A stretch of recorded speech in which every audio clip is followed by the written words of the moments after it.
Now, David, shall we begin? Please, Geshe. Thank you. Okay. Okay. David, if you can show the screen, do the screen sharing of the mantra, Ye Dharma mantra, essence of dependent origination mantra. We'll say this 3 times. Not this one. This is Heart Sutra.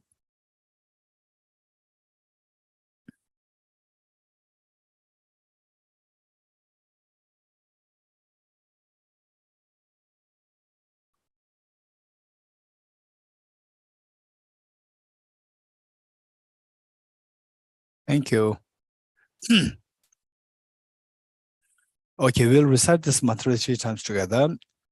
This mantra should be a reminder for us as to how to the goal that we are seeking comes only through adopting the respective courses, and the undesirable things, experiences, miseries can only be gotten rid of by getting rid of the miseries. So what are the causes of miseries are identified by the Buddha, and we have to learn how to adopt them properly on the basis of reasoning, not on the basis of blind faith. So with this in mind, we'll start three times together. Om ye dharma eto prabhavam etom tesham dathagato hyavatat tesham chayo nirodha evam vati mahashramanaye swaha. Om ye dharma hetu prabhavam hetum tesham dathagato hyavatat tesham chayo nirodha evam vati mahashramanaye swaha.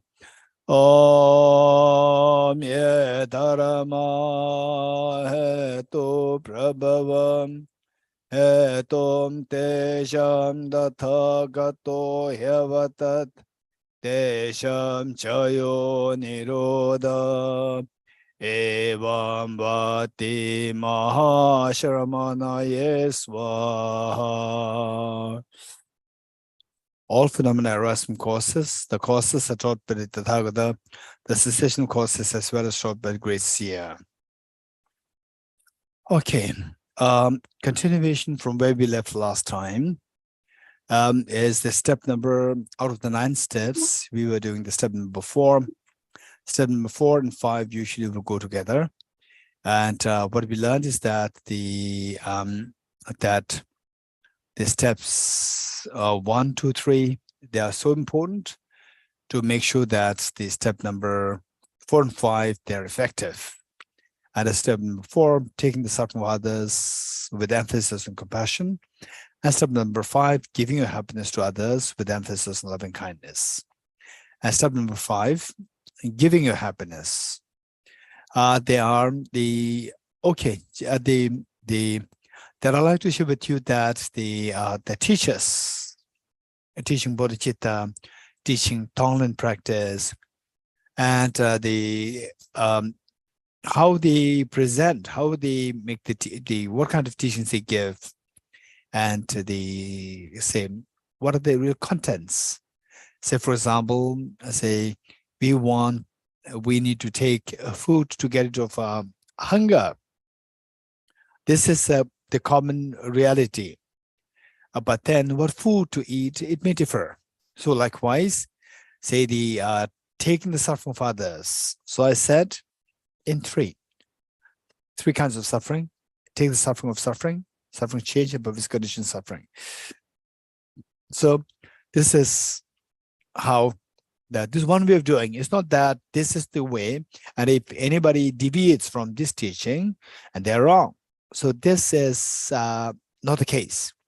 So what we need to keep in mind that teachers can teach you from different angles, and you, once you get a very broad picture of the Dharma, once you get a broad picture of the reality, once you get a broad picture of the life experience, then from there you can see that what would be more effective to take the suffering when you do the practice of the taking the suffering from others, or more effective for you. This is one thing. Meanwhile, it is good to learn from the different sources, particularly the very standard sources like Guide to the Bodhisattva's Way of Life, Bodhisattva Chantabha's text, which is extremely clear, and then the various Lojong practices, mind training practices, like the 7-point mind training, 8 verse mind training, and so forth. There are so many the versions of the mind training practice. It would be good to learn from these. Otherwise, you think that, okay, so what he said is that whatever is most suitable for me, and for me, something simple is suitable. You do just simple, yes, but if you build a simple hut, this is good enough for you, but you cannot, make your whole family members enjoy. You cannot make all the other people enjoy. So the things that when I say that which is most suitable, after knowing all the different aspects, and from there, what would be most beneficial for you, that you can do it and try to make it very comprehensive and effective. Next, giving your happiness to others. So what happiness do you give? Do you do something, any random happiness? Okay. Again, that's up to the individual. There's no hard and fast rule. Finally, your mind should be transformed. It's not that one approach is correct, the other approach is the wrong. The point is that your mind should be transformed from somebody who's very selfish to somebody who's very kind. This transformation, if that happens, then whatever you do is correct. It's not that what that teacher said is different from what I am practicing, or what I do is different from that teacher. Don't worry. That as long as the transformation is happening in a comprehensive way and an effective way, you are in the proper track. Okay, what to give now? Giving in the standard text, giving is nothing but generosity. And generosity, there are 4 kinds of generosity. So you give each of these 4. The first, generosity of material resources. So, if possible, and once you get a very good picture of the whole Buddhism, complete Buddhism, when you listen to His Holiness's teachings, you'll be surprised. Although he is the ultimate of the Buddhist philosophy, Buddhist teachings, Buddhist practice, but he will make sure that whatever he's saying, it has some bearings with the standard text. It's not that he will say something on his own. You'll be surprised. He's extremely sharp and extremely vastly read, deeply reflective and experientially rich, but still when he gives teachings, His Holiness makes the point that it is somehow connected, linked, or associated with some very standard sources, like that of Arya Maitreya, and of course, the main source is Bodhicitta, then Arya Maitreya, Arya Nagarjuna, Arya Sangha, and the Bodhisattva Arideva, Acharya Vasubandhu, then the Bodhisattva Shantideva, Acharya Dignaga, Acharya Dharmakirti, and then Bodhisattva Shantarakshita, and so forth. So you make sure that they are somehow related to in the even the trend, the delineation of the points are in line with the standard sources. So this is very important. When I say that whatever is good for you, it's to make sure that it's very comprehensive and very effective, and if possible, in line with the very standard sources. Good. So there are 5 kinds of generosity. Generosity of first we need to remember what these 4 generosities are. You have to know this. We would have them on our fingertips, and then then practice. Okay. The first the generosity of material resources. Then number 2, generosity of affection, love and affection, number 2.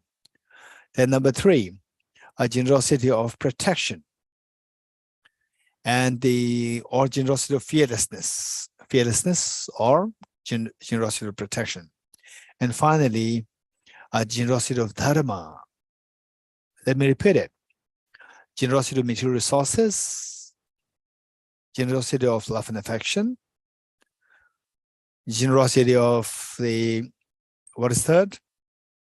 Generosity of protection or fearlessness, and finally, generosity of dharma. 4. And when you speak about generosity, they say many people have a connotation that it means material, to give material resources. But there's only one aspect of it, and it said that the go from the first through to the fourth, it becomes progressively subtler, more profound generosity. So that from this we come to learn that generosity of the Dharma is the best of the generosities. Okay, so when we say give these 4 things, as you breathe out, the great two masters, they said that these 2 practices must be done in the form of the exhalation and inhalation. So taking the stuff from others by inhaling the miseries of others, and then eating up visualizing that they consume they combat the self-centered self-grasping interest within you, and then they go down the earth and underground. So this is how you are being cleansed of the mental defilements. Then for the giving you happiness, as you breathe out through your right nostril. And then the why do right nostril, why not left nostril? Okay, don't worry too much about it. So finally you practice it, whether you nostril, no nostril, is also fine. Don't worry. Finally, your transformation happen. And to create like a very systematic practice, which people will not be confused. And some people who are so well learned, greatly exposed to the Buddha Dharma, for them this is not an issue. It may not be right nostril, left nostril, whatever is fine. But for many of us who are not really too exposed to the Buddha Dharma, then for us, unless there is the very systematic, very standard exposition, then people will come with the different thoughts, and then somehow the whole essence can be lost. So to maintain the essence, okay, you breathe out. Finally, there should be some uniformity there with all practices, that the effectiveness is not compromised. Okay, so when you breathe out through your right nostril. As you breathe out like this, you breathe out, and the breath, what flows from your right nostril, should be like the white light, and very extremely soothing, the light, and extremely soothing, the elixir flowing through your right nostril and spreading to all the other sentient beings. So given that of the 4 generosities, the first one, the generosity of the material resources, say people particularly who are deprived of the material resources. So these lights go out through your lights, and nectars go through your right nostril. And then the mere touch of these with the beings there, they transform into material resources, like the houses, the food, the houses, whatever the facilities they require, they change into these. And the problems of the poverty is being dispelled. And you feel the joy, they feel the joy, and you see their face, and you feel the joy. So this is where the other cherished mind is being expanded, other cherished mind is being the intensified. This is practice. Okay. And then the next is the generosity of the love and affection. And we see that many people, they go to depression, anxiety, stress, and loneliness, Loneliness means that you don't find somebody coming to talk to you. You don't find somebody coming to listen to you.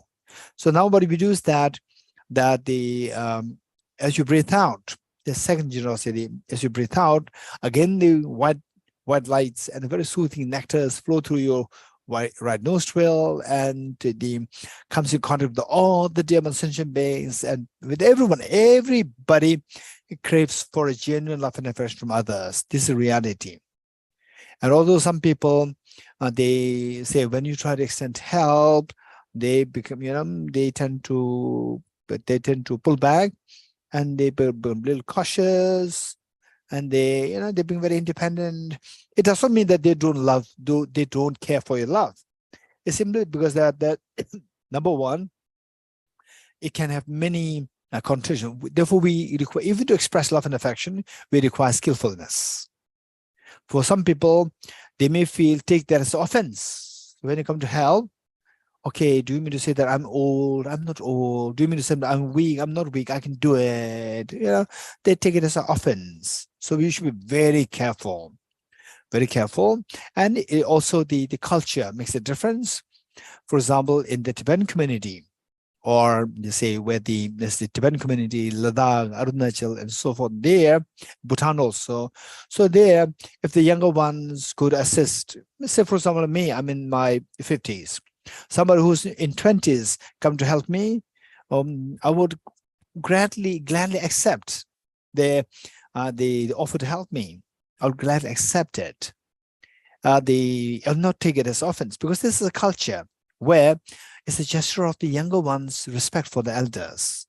But in some other cultures, it's not that one culture is good and one culture is better over the other. This is not the reality. Every culture is fine. The culture differs, you should be able to adjust accordingly. So in some other culture, say the people are more independent. They want to do on their own. You reach age to some in my 50s, somebody in 60s, 70s, 80s, still, when they're physically fit and fine, they want to do it on own. They're more independent. And then some culture have the nuclear family, and other cultures have the joint family. And then they're two, like not just joint family meaning immediate brothers, sisters, but even the cousins also, they are together, because the grandfather, grandmother is the same, the cousins in your, so therefore you are under the same roof. It can be a little bulky, but still, for those people who are in the culture of the nuclear family, who push, for the moment you have your family, you push your parents even away, right?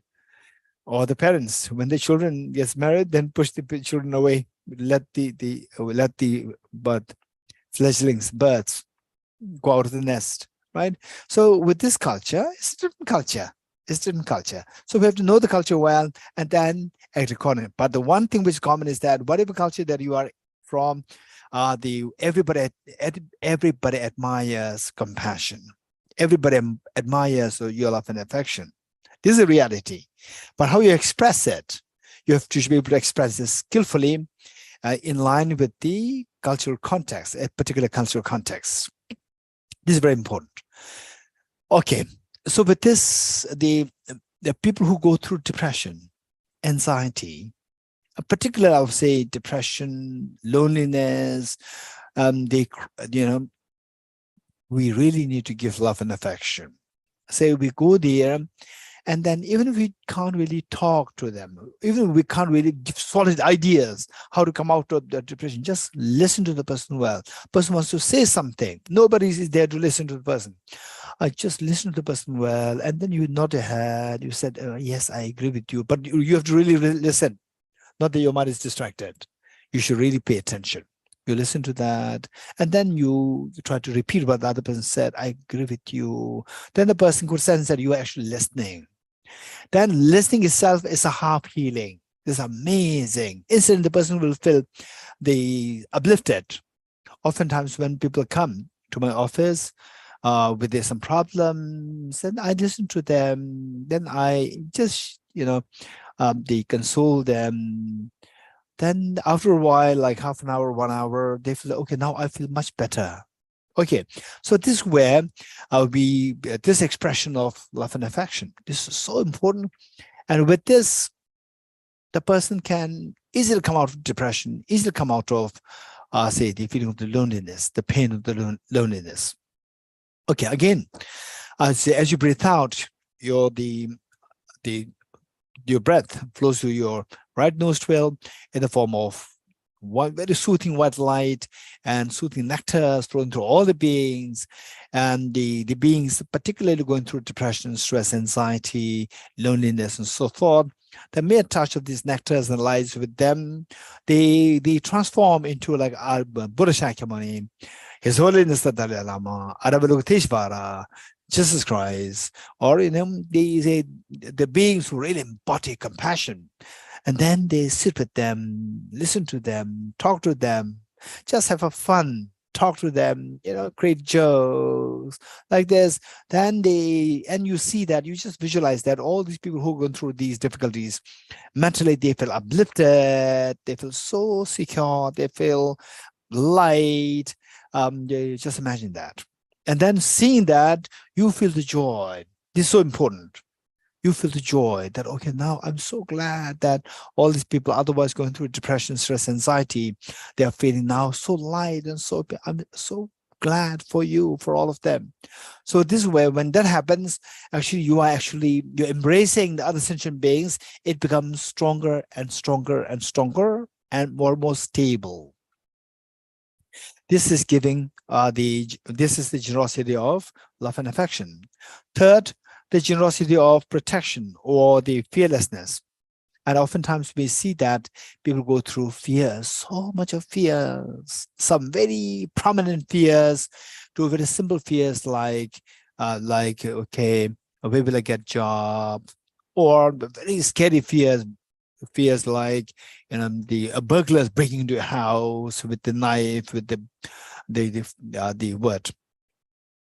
And then the terrorists, they say, in the hands of the terrorists, captives in the hands of the terrorists.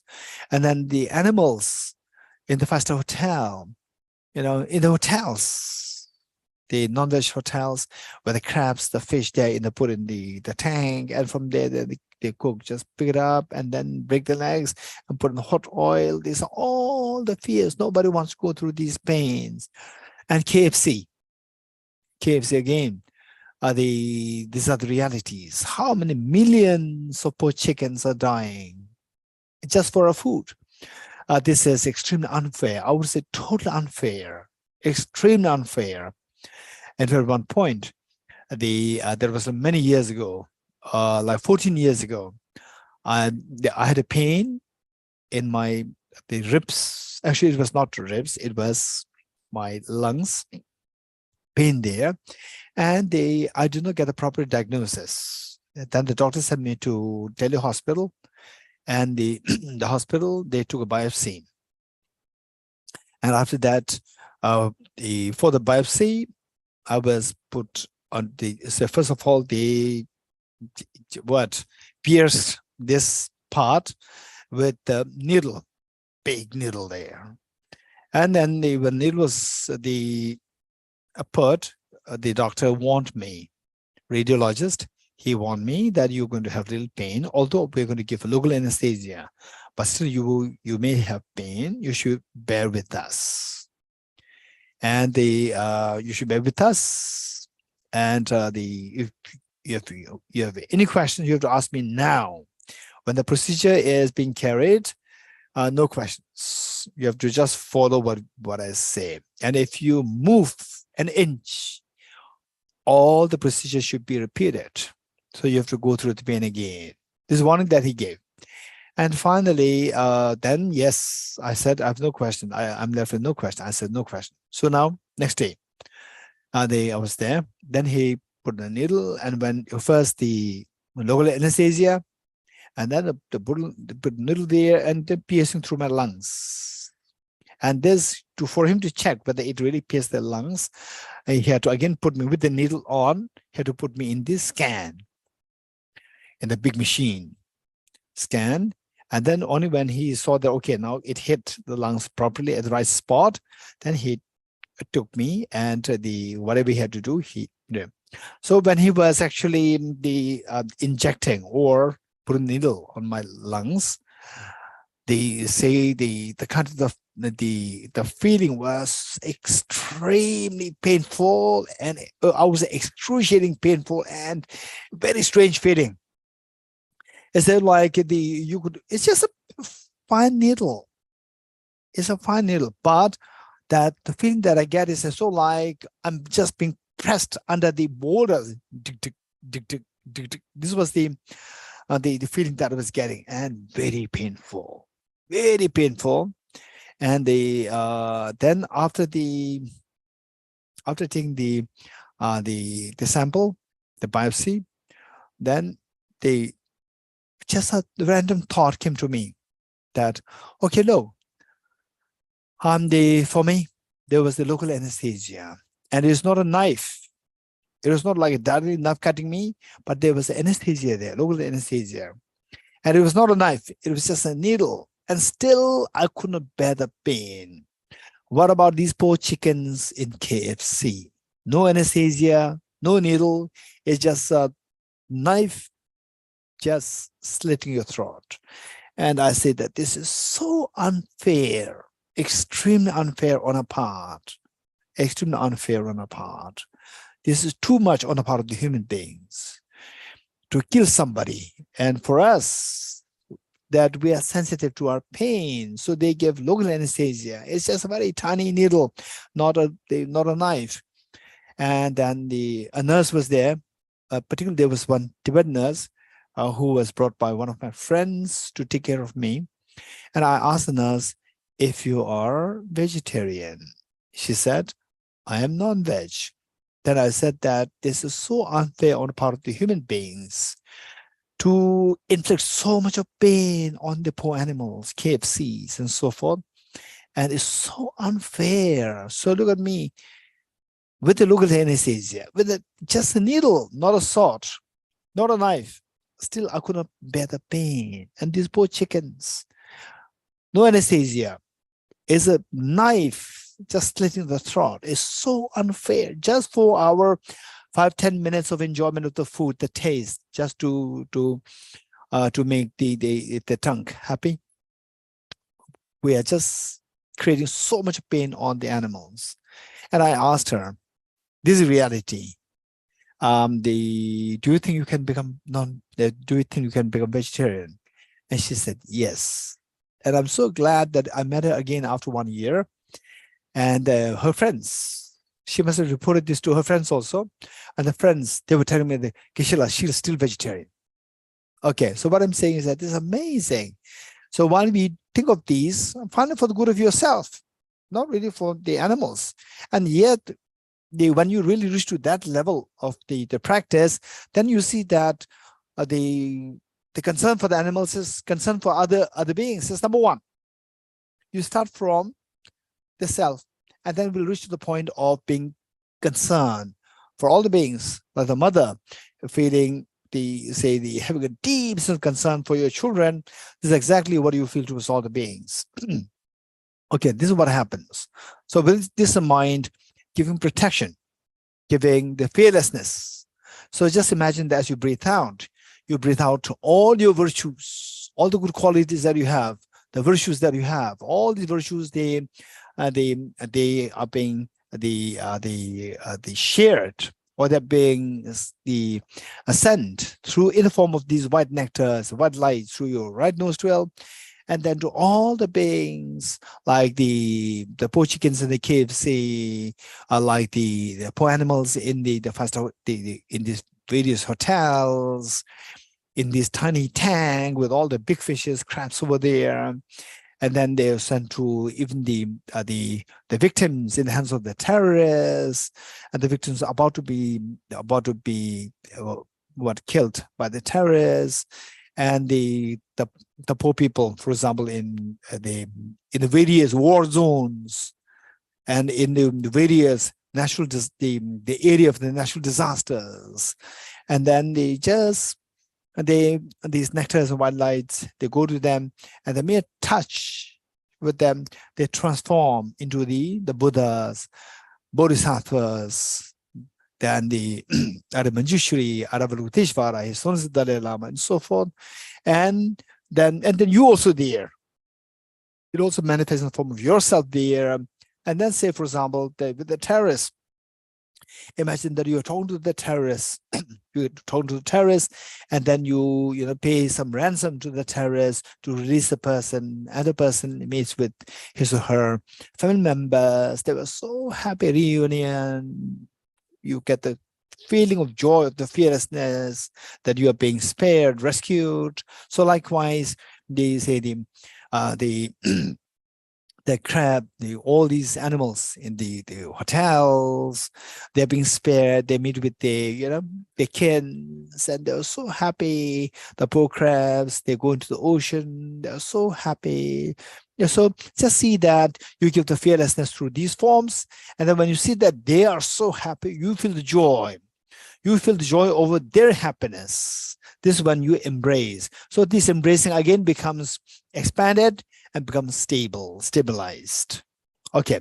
Whereas see in the ordinary sense, when we see that your neighbors flourish, when your neighbors thrive, you are not too happy, right? Whereas now here you are deliberately practicing where the other beings thrive, you are happy. So this is embracing. This is the compassion. This is the unconditional love that you are the expanding, and that you are stabilizing this unconditional love. Okay, this is the practice of the generosity of the fearlessness. And then if you can, you can even go to the extreme practices, like for example, say in the restaurants, they pick up the crabs and they break the limbs and they put you directly in the boiling oil. So just imagine that you are talking to the cook or the owner of the hotel or the owner of the restaurant, that please release this crab, release this fish, and if at all you have to cut somebody, cut me. If at all you have to cut the limbs and boil in the boiling oil, I should be the one, right? And then they imagine that if you can do it. If you cannot do that, don't do it. Just visualize that you pay some money, and then they release the crab, they release the fish, and they fish and the crab, they go into the ocean. They're so happy, they feel so relieved. This is what you can visualize. Whereas if you can do this one, then imagine that the cook actually remove your limbs, and then you are just thrown directly into the hot boiling oil. Then what do you feel? You feel that your mind is in a very different hysterical state. When that happens, it actually, they say, combats your self-centered attitude. Actually, your self-centered attitude is affected. You are not affected, don't worry. Right? You are not affected, meaning that you are not burned. But when the fear comes because of this practice, the fear is because of this self-centered attitude is being attacked. This is a good thing. But if it is too much, don't do that. Just do the other side, where you just pay some money to the cook or the restaurant owner, and the fish, the crab, all these animals are relieved. The terrorists, you give money to the terrorists, and the victim is released. And the natural disasters, imagine you go there yourself, relieve all the people from otherwise going to be killed in the natural disaster. And in the war-torn zones, you go there and rescue the people there. You can just visualize these things. These are the practices of generosity, of fearlessness, or protection. Then finally, the generosity of dharma. And this is the supreme of all the generosities. Dharma, again, what I'm sharing with you is a sample, and yet it's very comprehensive. It'll be good. And if it does differ from some of the teachings, what you read, what you heard, and so forth, and they are not contradictory, you can embrace anything. Finally, we have to do something to bring about transformation in your mind. Okay, so the generosity of dharma, I do it in the form of 4. Because dharma, number 1, they say, why we have this? We don't want suffering, yet we have the suffering. Why? Because of the suffering, 3 kinds of suffering, particular suffering in samsara, All these sufferings are in samsara. Being in samsara because not having the renunciation, because not having the proper insight into renunciation.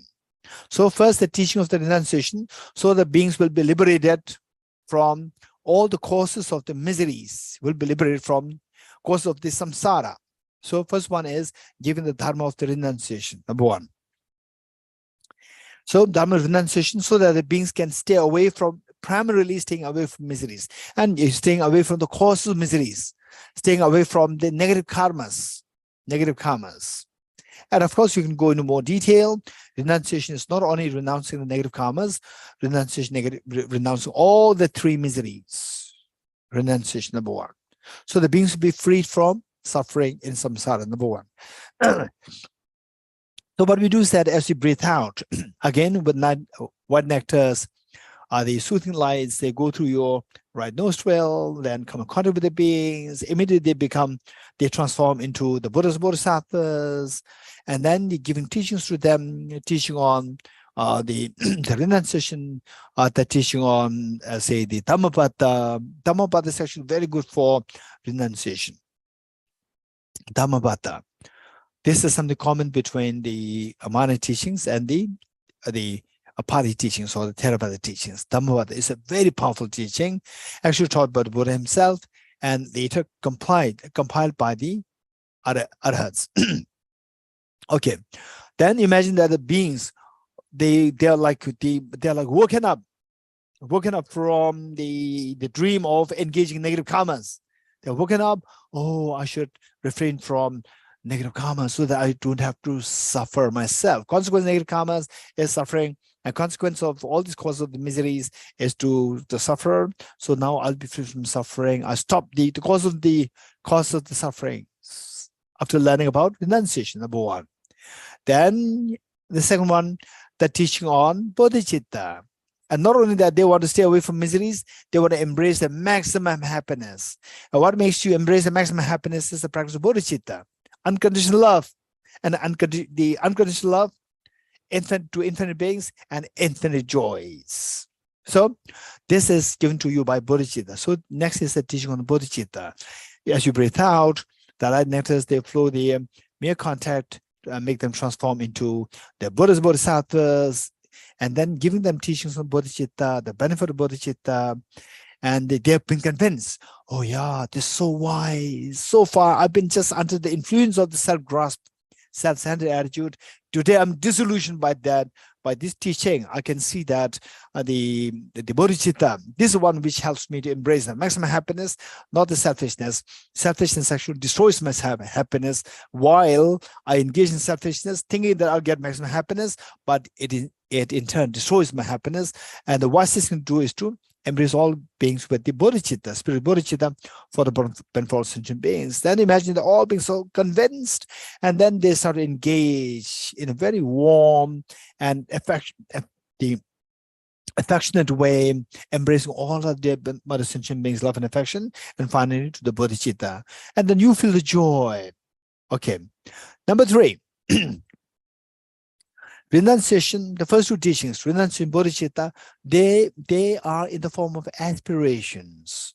Renunciation is, may I be free from suffering and the cause of suffering. Bodhicitta, may I become Buddha for the benefit of sentient beings. These are aspirations. But these aspirations must be put to realization.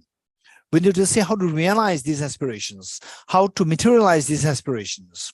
So these aspirations will be realized only if your mental defilements are removed. Then the real bodhicitta, the real renunciation, they will come, and the removal of the cause of the miseries will happen. Your miseries will stop. Removal of the cognitive obscurations will happen, and then your mind expands to the infinity spontaneously.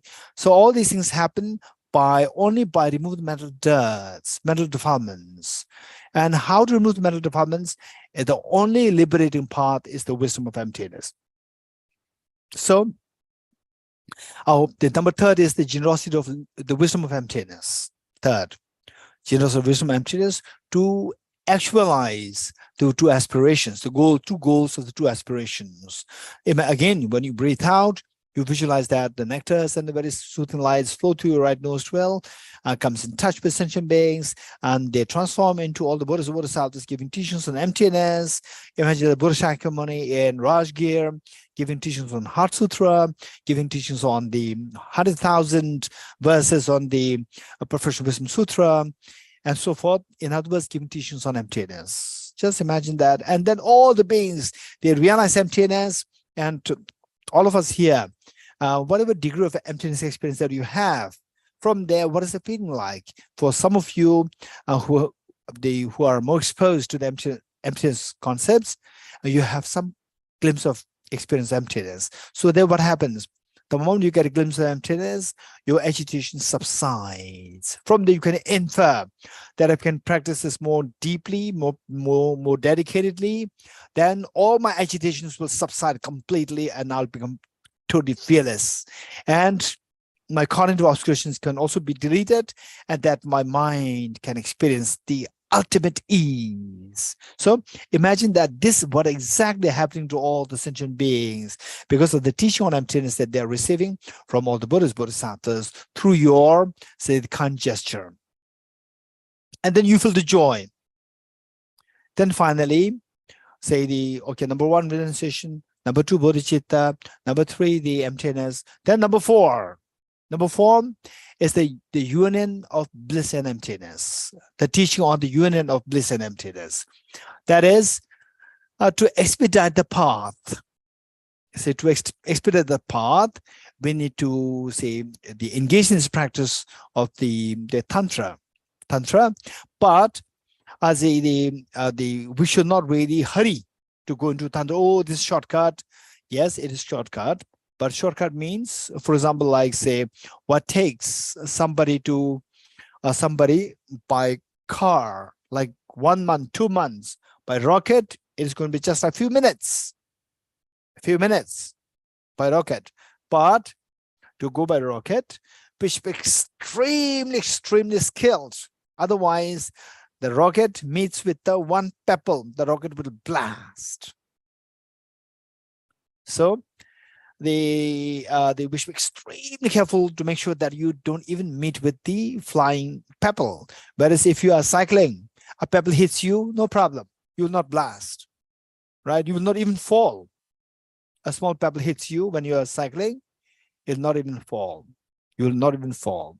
But with the rocket, it can blast the rocket instantly. So therefore, rocket means don't see that, oh, this is a shortcut, want to go to shortcut. No, it can kill you instantly if you are not prepared. Only those people who are prepared, this is amazing practice. So what do you mean by preparation?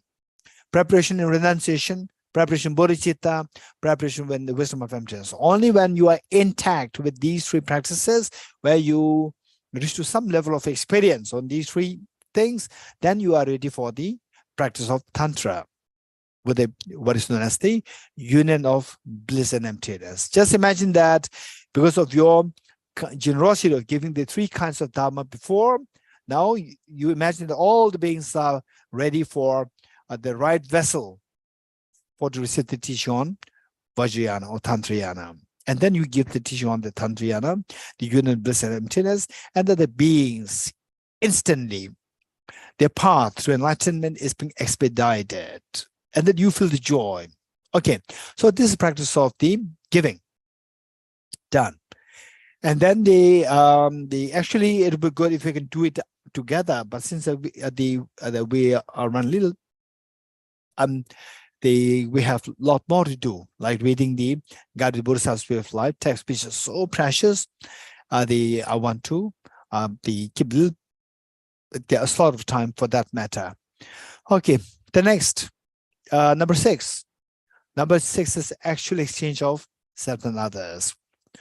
For step number 6, there's no particular practice as such. So just to visualize that, okay, now that I'm so fortunate that I can see the demerit of cherishing oneself, I can see the benefit of cherishing others, and finally my job is to keep cherishing others, And my job is to just say no to self-centered attitude. Self-centered attitude only brings miseries to me. So this should be the basic baseline of your Dharma practice. Finally, this said, and my job is just to keep an eye on my self-centered attitude and make it inactive and mitigate it and eventually exterminate it completely. And other cherished mind, I must encourage it. I must somehow go after this, no matter how successful, how unsuccessful I may be. My job is just to enhance this practice of other cherished mind. Just make this commitment. And with this, make a commitment that if at all I have to cherish somebody, I'll cherish others more than myself. It doesn't mean that you are self-denial. Because let's not forget it. Right from the beginning, what we said is that the whole purpose is the baseline is that I should be happy. I should not suffer. And what happiness? What dear happiness? If possible, 100% happiness. If you want 100% happiness, embrace others 100%. You'll get 100% happiness. So don't forget it. So with this, we see they're embracing others 100%. If at all I should cherish others, I'll cherish. If at all I should cherish somebody, I'll cherish others. If at all I should be oblivious to somebody, I'll be oblivious to myself. And this is not a self-denial. It's a wisest approach. It's a wisest approach for you to get the maximum happiness for yourself. So some people may do so self-denial, and some people may go to the other extreme, other side, saying that this is also selfish. You're getting it? It doesn't matter. Whether it's selfish, unselfish, it doesn't matter. The point is that it should bring maximum benefit for yourself. Meanwhile, bring the maximum benefit for others. These two happens.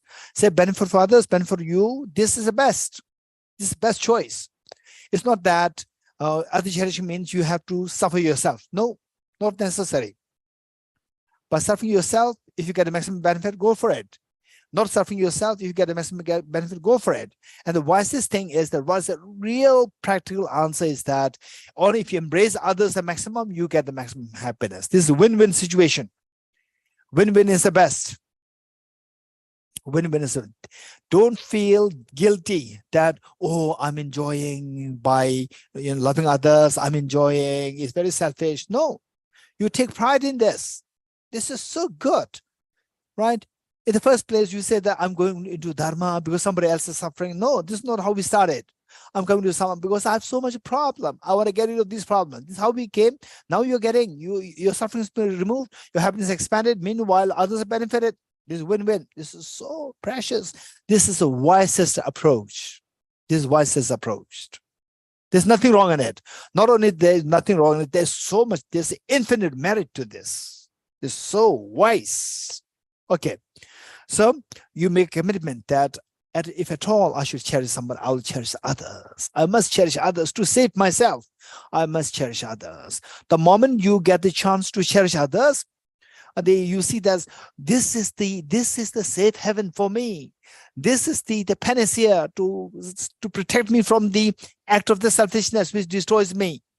The moment I get a chance to help others, I'm so glad. I got, for example, let's say that they say say that you are in a situation where say somebody is forcing you to work so hard and labor work where you don't get any minute of rest. And then once in a while, a very good person comes and they makes you rest. The moment that good person comes, are you happy? Not happy? Very happy. Why happy? Because you're getting rest. Rest from having to work hard, having to suffer. You're getting it? So the moment the other cherishing come to you, that you get the chance to cherish others, this protects you. This gives you a great rest, relief from the self-centered attitude, which otherwise is going to destroy you. So it is like benefit others is not really doing things for others. Actually, you are benefiting me.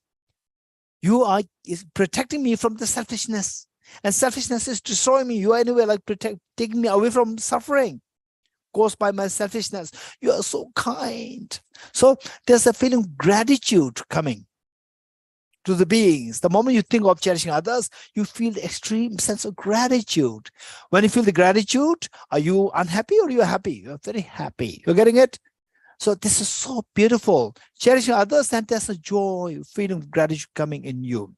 And this practice, again, within this, there are two. One, initially, you feel gratitude that I get the chance to cherish others because that I'm being distanced, taken away from the selfishness, which otherwise is going to destroy me. So you are a savior. The other cherishing, this is a savior. You are giving me the chance to cherish you. And because of which you saved me from self-centered attitude, which otherwise is going to destroy me. So expression of gratitude comes, number one. Then when this practice deepens, then your compassion will transform from this state of feeling gratitude towards the mother's compassion. Mother's compassion. What is the mother's compassion? It's not about gratitude. Oh, I feel grateful to you, my son, my child. Not like this. Simply, unconditionally, the mind flows towards the beings. The fact that you are suffering, you must be freed from suffering.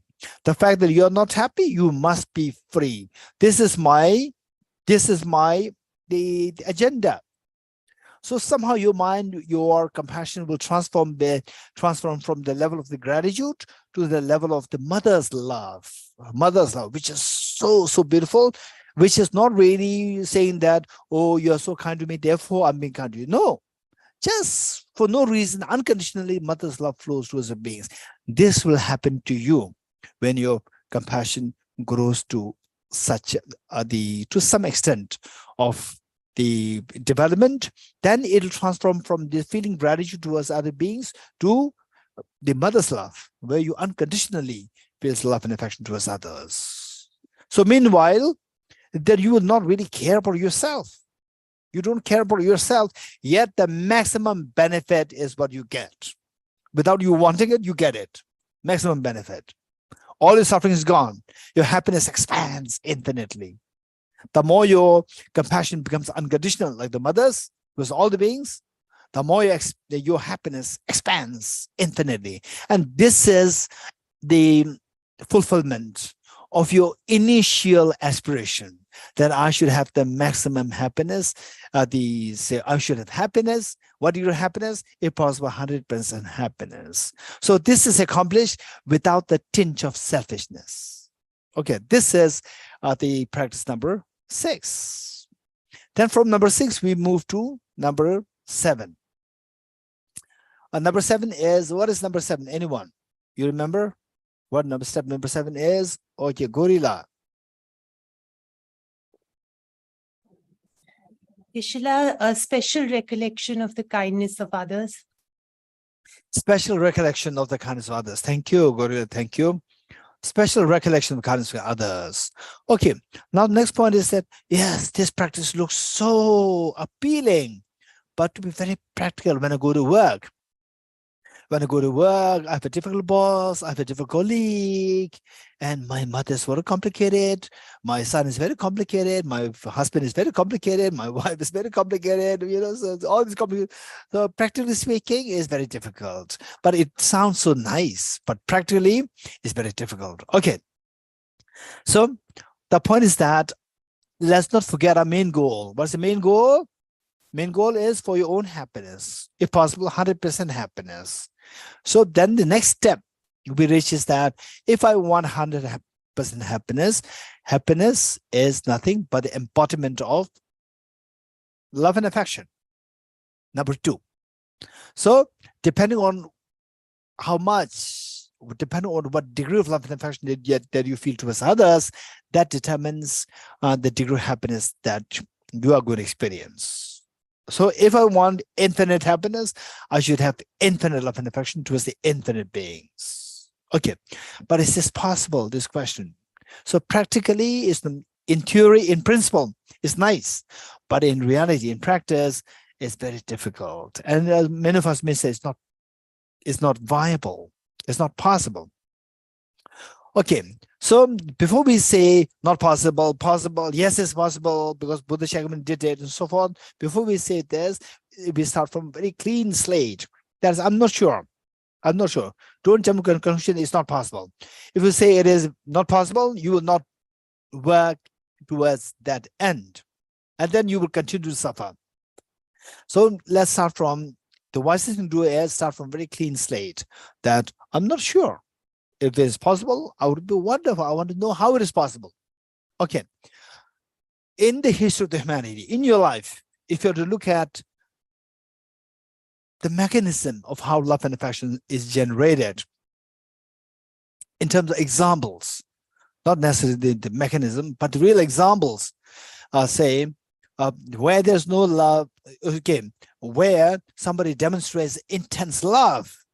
So if you look at the world around us, we see that most commonly what you see is two. Parents' love to the child, and a child's love towards the parents. Child meaning age 2, 3, 4, 5, 6, 7, not 16, 17, right? 16, 17 is a very complicated age. Okay, 2, 3, 4, 5, 6, when the child is so vulnerable, the child feels intense love towards the parents, particularly towards the mother. And the parents also, particularly the mother, feels extremely loving towards the child. Okay, this is the most easily accessible, the example of the deep love towards somebody. Okay, how many agree with me? Raise hands. Okay, good. This is the most easily accessible, the examples. So with this, okay, with this, now the question is that now I'm supposed to be practicing love and affection towards all the beings. And at the moment, my affection towards all the beings is almost 0.001, right? Not forget about 100%. No 100%, it's 0.001. It's very conditional and confined to only a small circle of my family. That's it. Okay, now I'm supposed to practice the love and affection towards all the beings. How is it possible? And in this world, we see that there are two examples which are most commonly seen. One is the young teenager or a young child's love towards the mother, and the mother's love towards the child. And the mother's love towards the child, can we mimic that? Because it's very natural, biological, very natural. The mother's love is so intense, right? From the day the child was born, the mother's love was so intense. And how can we mimic that? This is one problem. But what about the child's love towards the mother? This is interesting. Okay. Let's say that I know that you all will agree with me that a child, 1-day-old child, does he or does she embrace the mother? Thank you for so much for giving birth to me. How many such child must have embraced the mother? Raise hands. No? No one. Raise hands. Okay, Shahara, you embrace your mother? Day one you're born. Shahara, you embrace your mother saying thank you for giving birth? Not cognitively, Yeah. but I'm not sure that I could see the difference between me and her. So I didn't have the thoughts Okay. in words, but when you take away child, very young child from the mother, he already feels tense. Okay. So say day one, you're picked up by a mother or you're picked up by the nurse. Is there a difference? So some people will say that scientifically it is proven that it's very narrow, very slim, connection.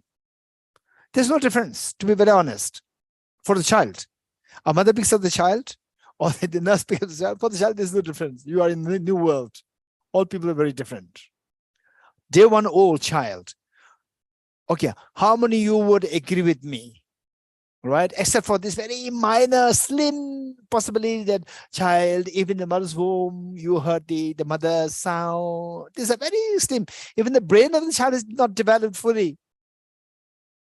You're getting it? So cognitively. So every day the child's brain was developing. So it becomes very sophisticated, more sophisticated around age 2, 3, 4, 5, 6. With the age 3, you learn the language. You're getting it? So your brain develops so much. In other words, what I'm saying is that a child, day one you're born, you have no affinity towards your mother. Over the span of time, 2 years, 3 years, you build intense love and affection towards mother. How many agree with me? Good. Okay, this is interesting. How does this child, or how did this child develop this intense love and affection within the span of 3 years, starting from, let's say, 0.1, if not 0 love towards their mother, 0.1 love, from there, 100% intense love towards the mother, developed over a span of 3 or 5 years, 3 or 4 years. How did it happen? Anyone, quick. So, or how many of you feel this intense love towards all the dear mother sentient beings? Raise hands. You don't feel that, which means that you are like the day one old child. You are getting it? Day one old child who doesn't feel any love and affection towards the mother. Now, within a span of 3 years' time, this child develops intense love towards the mother. Now, you can also follow this. You can mimic this love and affection the child builds up over the span of 3 or 4 years. You can mimic that love and affection. Wow, that's amazing. So now, how did this child succeed in developing this unconditional love or intense love towards the mother over the span of 3 or 4 years? Anyone? Quick. Raise hands. Raise hands. Or Rimbila. So slowly the child is observing that unconditional love from the mother is coming day and night. Tirelessly she's working for him or her. Okay, so the child is contemplating, oh, mother feels, look at the mother, my mother is, feeling unconditional love towards me. The child's cognitive is not really smart, at that point, very young age. So But how does the child feels the love? Is required, whatever the child is required, the mother is there all the time with the child. Exactly. How many agree with Rimbila? So the child, there are so many necessities. Feeling cold, I want warmth. Feeling hot, I want cool. I'm feeling hungry, I want food, thirst, water, tea, milk, and so forth. And every time you have some problem, this person, the mother or the father comes. Usually the mother comes. Mother comes, and from there you see that this is the source of benefit. You're getting it? Human psychology, human psyche is such where you see the source of benefit, your mind moves towards that. You agree? Your mind moves towards that. They say, one of my friends, I used to go to a place at the institute of my friend, and he was the director of the institute, and his little daughter, who must be age 3 or 4, every time I go there, I take chocolates for this little girl. And then every time I go there, this girl knows that, okay, now the chocolate has come. And I was in the middle of the giving teaching, and the director and his little girl joined in the middle of the class. And during the break time, the director came to me, and the little girl was a little shy to come directly to me. But she has to come for the chocolate. So because she knows that she likes chocolate, and chocolate comes from this man.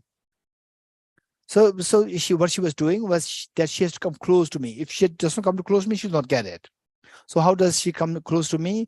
Is that she first moves like this, zigzag, and eventually coming to me. And if I pay attention, again, she'll run away.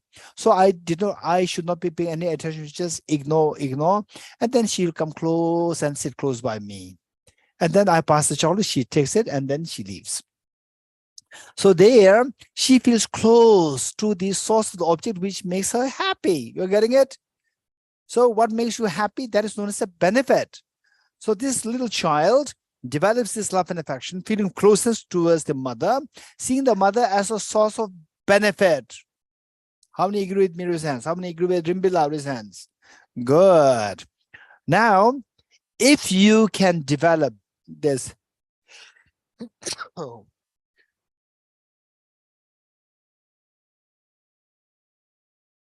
if we can develop, or if we can reflect more on the benefit that we get from all the beings,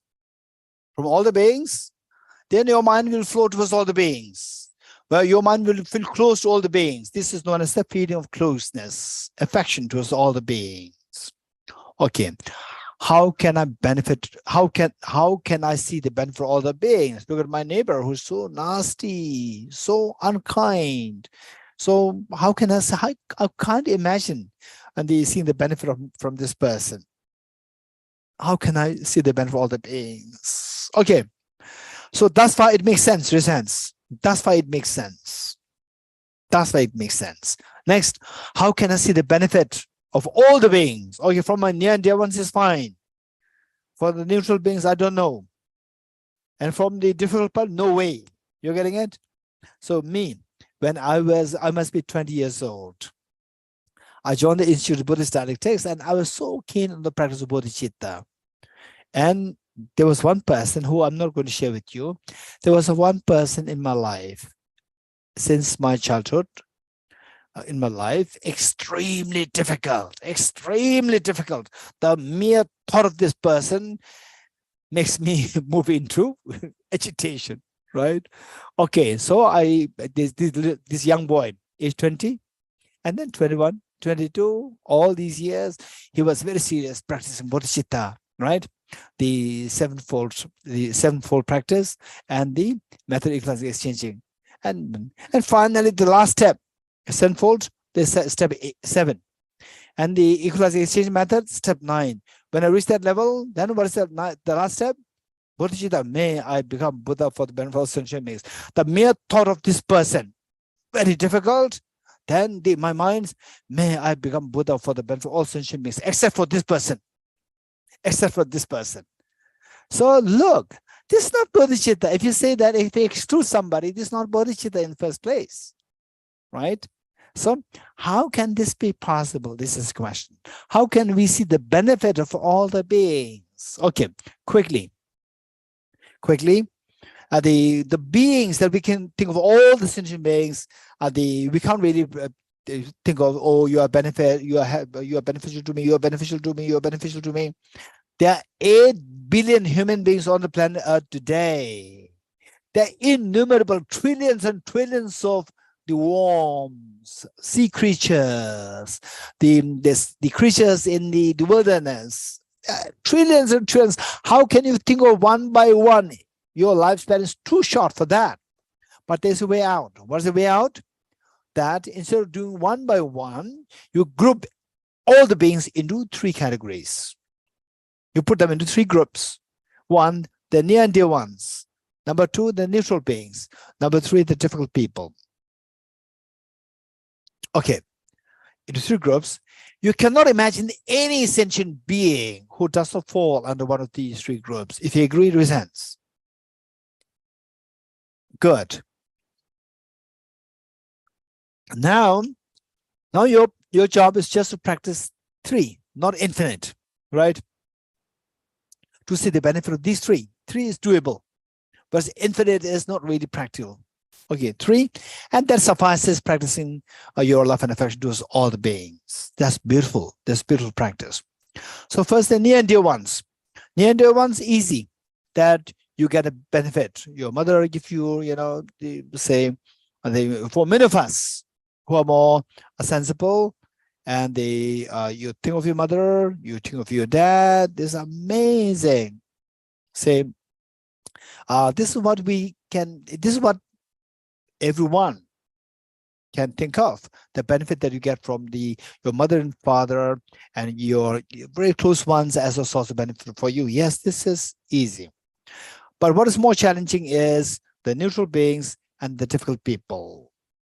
Okay, so now this teaching, equalizing exchanging method, the teaching that you find taught by Bodhisattva Shantideva. Bodhisattva Shantideva in chapter 8, he very clearly indicated that this is to be maintained confidential. Because there are many ordinary people, when they think of the difficult people, they just cannot think of, they cannot think of helping them, cannot think of, shaking hands with them. It makes them so upset and so angry. So therefore, for them, if you say that you have to cherish your difficult people, the enemies, they will say, no way. So therefore, they accumulate so much negative karma related to the practice of bodhicitta. This will actually distance them from becoming enlightened in the future. So therefore, for the benefit of other beings who can otherwise accumulate negative karma, to benefit them, you are deliberately advised to keep this teaching confidential. Okay. Now the next is the how to see the benefit of the near dear ones and the difficult people and the neutral beings, so that your compassion, your mind will feel close to these beings. Then when your mind starts to feel close to all the three kinds of beings, then that suffices your mind becoming close to all the sentient beings. Okay, the first, the neutral beings. Neutral beings, we see that this is something that, you know, I just share with you some anecdotes, and then your job is to expand it to other things and make it rich, that your feeling of, you see the neutral beings, instantly your feeling, your mind should flow towards them. This is so important. Okay. Now let's say that let's say that we go in the marketplace. We go to the marketplace and we see that sometimes the traffic is so jammed. There's an incredible jam of the traffic that you cannot really get through, and then you feel so suffocated. All these traffic. However, is that is a very free traffic where there's no traffic jam. I can freely move. Okay, how many of you felt it once, at least once in your lifetime? You are stuck in the traffic jam for minimum like 1 hour or 30 minutes. You get stuck there. It doesn't move, right? Sometimes it's very funny. Even in my small place here in Delhi, small place, we can easily fix this problem. But somehow they say it is stuck in the vicious cycle, where your car gets stuck there, and then the car to your right hand cannot move because your car is there blocking it, and your car cannot move because there's another car blocking you. So it's like a circular. So you're trapped. You can't do anything, right? So when we see that, and then you feel so suffocated. How I wish that, you know, this traffic jam is not there. One time, my friend, extremely close friend, extremely good person, he said that when he is trapped in a traffic jam, then he is stuck there. He's not that, you know, stopping there in a leisure. Somebody from behind would honk. When he honk, what he does is that he would put his hands out from the window and he will signify, give the indication to the car who honked, saying that you move, say that you go above me, right? Telling the person behind him to go above me. You fly because I cannot move. Not because that I'm leisurely stopping, because there's a car before me. I cannot do anything. So if you are impatient, just fly above me. So this is what he said. So which means he becomes so desperate. So how many felt like this at least once in your lifetime? Raise hands. Feel suffocated in the trapped in the traffic jam. Okay, so there you see that you wish that, how I wish that it is a very open traffic, very light, no traffic jam. You can flow freely, move freely, right?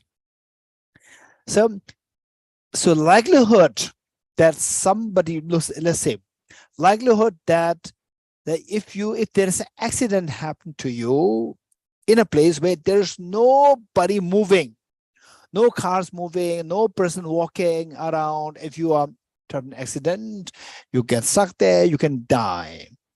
But in such a crowded traffic, if you get hit or if you meet with an accident, the likelihood that people will jump to save you is more. How many agree with me, sense? And you have the confidence. Okay, in the crowd, if somehow if I get injured, people will be there to protect me. Whereas if you are in a very isolated place where there is a huge road, wide road, nobody, no cars passing by, forget about people walking, nobody there, you are just by yourself in the car, and if you meet with an accident, finished, you're going to die. No rescue. Okay, so in the crowd, how come that you had in this traffic jam? How come that you had this confidence that if something goes wrong to me, I don't really have to worry too much as I have to worry when I'm in a very desolate place? What makes you this confidence? What gives you this confidence? Because people around you, do you know these people? Right? You're actually feeling angry towards them. Why you come on that particular day on this traffic, right? Why don't you let me flow with easily? Why do you have to come? You think like this, and others also think about you also. Why did you come here on that day, right? But you never thought about this. You thought about why did you come?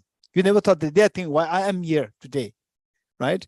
Okay, so this confidence comes to us because of these people around you in the traffic who made you actually stop your car there, right? So, and you know these people, they're so kind. If you can really imagine yourself in an extremely isolated, desolate place where you are actually trapped there, and then nobody's there to save you, no cars passing by, then such person, when you're trapped in the traffic,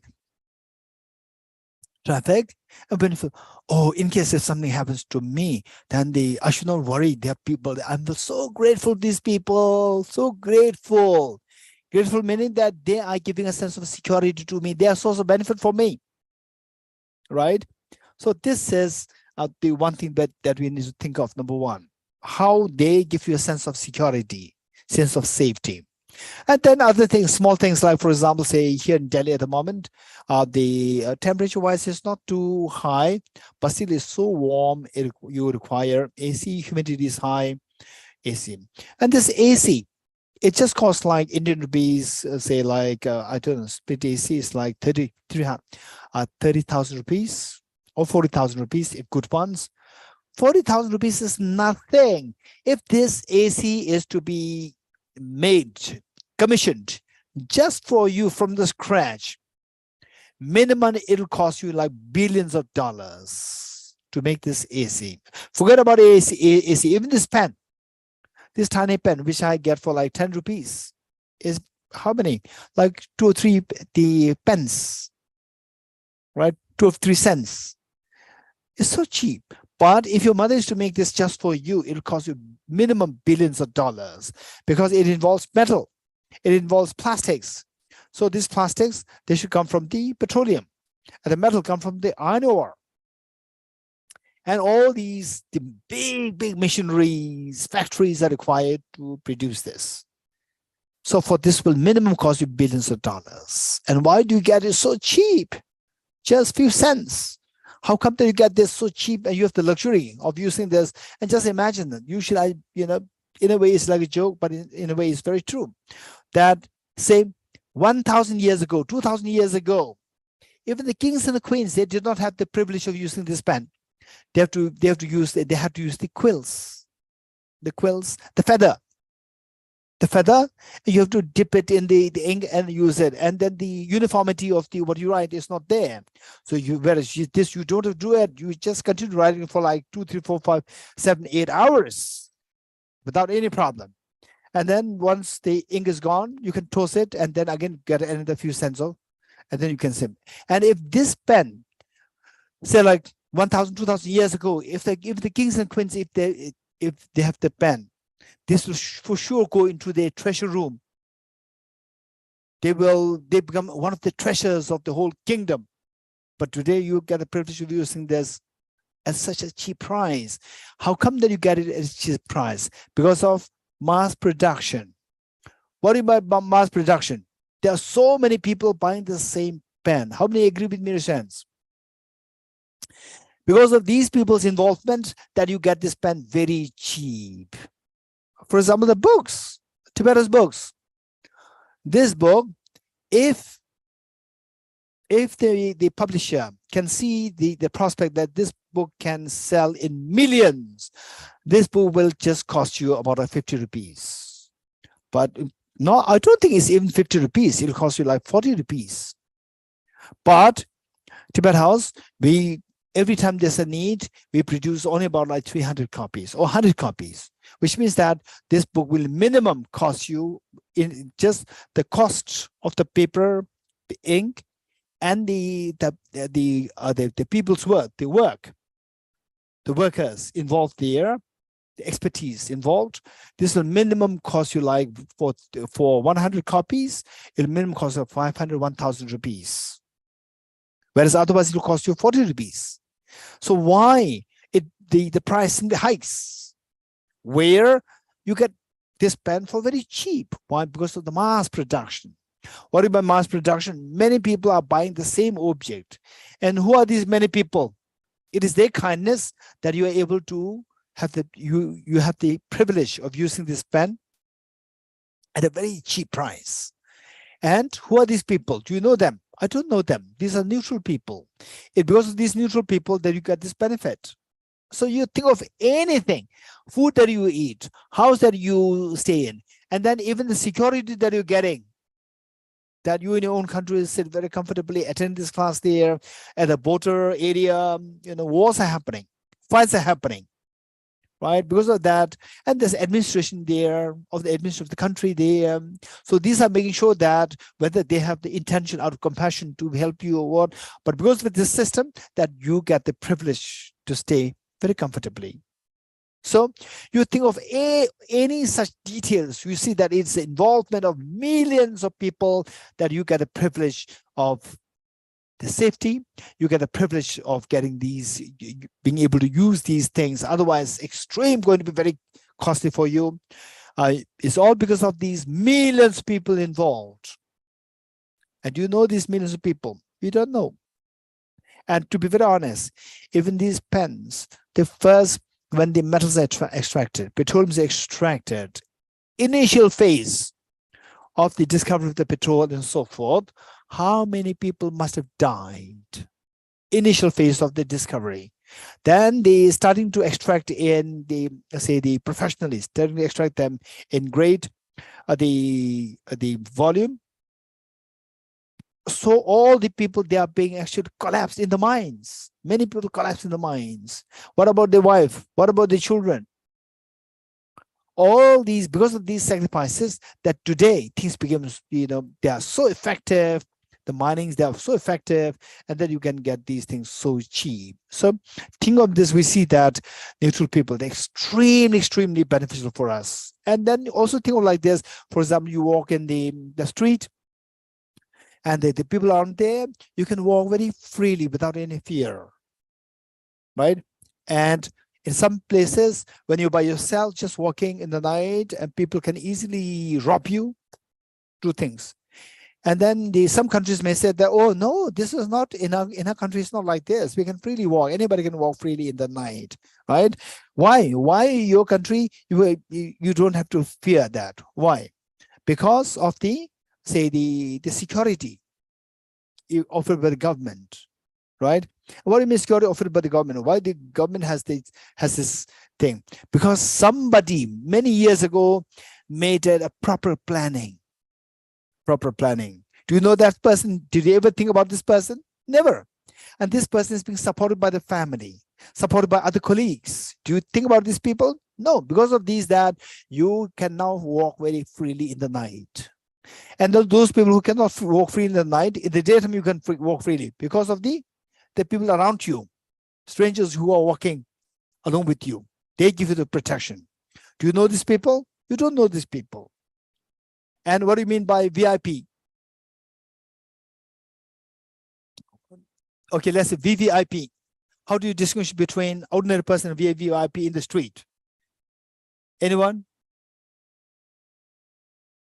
Anyone? Gilala?